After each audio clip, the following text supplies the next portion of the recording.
Assalomu alaykum hammaga. Bizda yangi devor mebel Chortoqqa kelganmiz. Devor mebel bo'ladi. Xo'p, eshik orqasida dush tualet bor. Xo'p, bitta nimamiz karniz orqagacha o'tib ketgan. Pardaga xalaqit qilmasdan mebel tayyorlaymiz. Bu tarafi ham torroq qolgan, sal torroq bo'ladi. Bemalol vishitkalar sig'ishini hisobga olib mebel tayyorlaymiz. Qimmat variantda 100% korobkali variantda. Patolog natijnoy bo'lganligi uchun arzon variantda qilib bo'lmaydi. Devor mebelimiz korpusi tayyor bo'ldi. Qimmat variantda bo'lyapti, sekin ko'rsatib boramiz. Tayyor bo'ldi. Kaspiy laminat to'qidan qildik. Ikkita chekka ham polka. O'rta o'sha dushovoga yo'l. O'sha-mo'shalar vakuum, qora turbali ruchkalar. Chortoqda tayyorladik.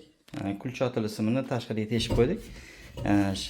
Shkaf eshigini ochgandan keyin o'sha svet yoqiladi.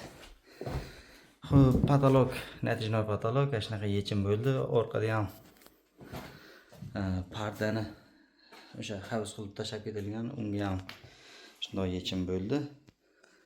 5.500.000 so'mga qimmat variantida tayyor bo'ldi. Qanaqa chiqdi? Fikr mulohazalari kommentariyada kutib qolamiz.